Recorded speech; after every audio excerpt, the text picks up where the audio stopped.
Hello, my loves. Ooh, well, what an eclipse season that was.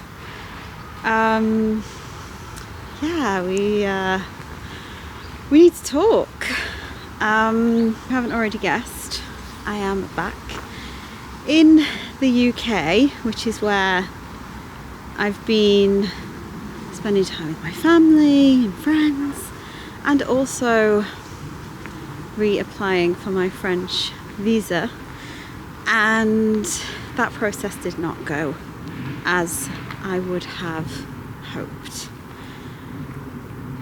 So yeah, it's been a lot. It's been a hell of a lot. I've been feeling complete and utter devastation, but also, I came back because I didn't reapply while I was there. I won't go into that, but I came back and I went to the visa centre, which is so difficult for me to explain other than to describe it as purgatory for anyone who hasn't been through the process. And if you have, you'll completely understand what I mean. It reminds me of that novel, The Seven Moons of, I can't remember, when it's just people are waiting to go through to the afterlife and their fate is in someone else's hands. That's how it feels. And it's not a friendly process to go through. It's very official, it's very serious, and doesn't feel that great. Having gone through it before, I felt really good, really confident about the process the second time around, and I got to the front quite bright-eyed and bushy-tailed, same as I did this time, thinking that everything would be okay. And last time I was told that I could actually only reapply for a 6-month visa because of the amount of time I'd let my other one lapse. That they actually weren't going to let me reapply at all, but they checked with the consulate and they said okay, but the maximum they would give me was 6 months. And I know, the drill when you're wanting to, manifest something. Number one is to let go of the outcome. So I did that while I was waiting for this decision. But it came through. It came through that I had 6 months, but only 6 months. And that was the reason that I went to Japan and Bali. That was not, an intentional. I was kind of shifted into that travel. And it seems that the universe wasn't quite through with me. But this time, I didn't get any visa at all. And after the initial shock of it, I literally couldn't quite believe it. My mom was with me. I was looking through my passport and I was like, it's not there, Mum, it's not there. I don't know. Oh my gosh, I feel so emotional about it. I was like, I don't know why it's not there. And the reason that I was given was super vague. And while after the initial devastation, I really have been through a grieving process with this. I felt quite powerless, and I felt so much pain. I felt quite a lot of anger as well, which is ridiculous because I'm not, bitter or angry towards France. I absolutely love France. I was always there as a guest, and I knew that, and I was always very grateful, and am very grateful for their hospitality. But you do have an option to appeal, or you can apply again. But I made a promise to myself when I got my apartment in the 20th in Paris, which was my first official rental apartment. I don't know if I've told you this story, but like I literally had to pound the streets for that apartment. If you've ever tried to find an apartment in Paris, you'll understand. If you are female, single, foreign, you will understand. You know, I was literally told again and again, we don't rent to English, it's too complicated. No, it was the hardest thing I've ever had to do in my life.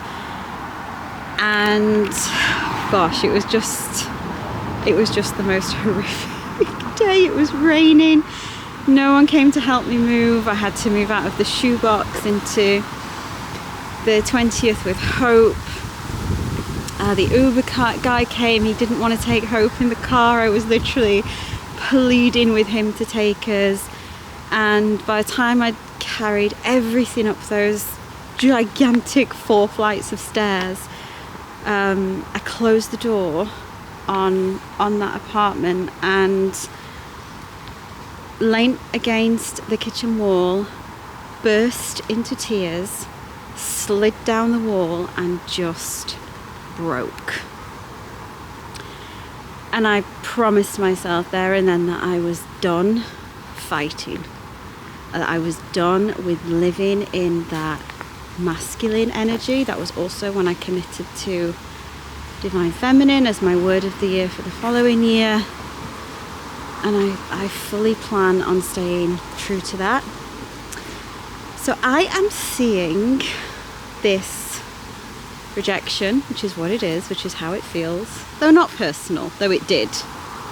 You know, when I was reading this letter, I was like, no, Paris didn't say no. She wouldn't do that. Put her on the phone. It felt so personal and so painful. I've got past that now, and I am starting to see it as a redirection, which is what I believe that rejection is. And you know, I know what I've asked for in my life. I know that it's coming, and my faith is unshakable. And I also know that it's said that just before everything falls into place, it feels like everything's falling apart. So maybe that's what this is. I don't have specific answers right now. I'm much more sitting with questions. Though I have, the dust is starting to settle, and I'm starting to see potential paths moving forwards. We'll see, but yeah, I just wanted to let you know what the update was, the reality of what these situations can be. I've written about it in detail on Substack. I'll leave a link for you. And in that, I said, I thought I was doing everything right. I really did. I really believed that Paris was it, that it was right. I've never been so happy. I was sure that was my destiny. Maybe not. But then maybe that was just the beginning. I don't know. I don't have answers for you. Just an update and a lot of questions. But I am really curious to hear if things haven't gone the way you wanted them to before. When that led to something better, maybe. Something that you could never have even imagined. I would love to hear those stories right now. They will bring me great comfort, and other people as well in our lovely community, I'm sure, because I know a lot of us are navigating realities and uncertainties. So please leave those in the comments if you will.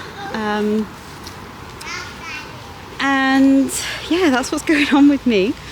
So I'll keep you updated on the challenges and the changes that I'm going through and how I'm navigating them. But I'm determined to stay in my softness, for one, because I know that is where my strength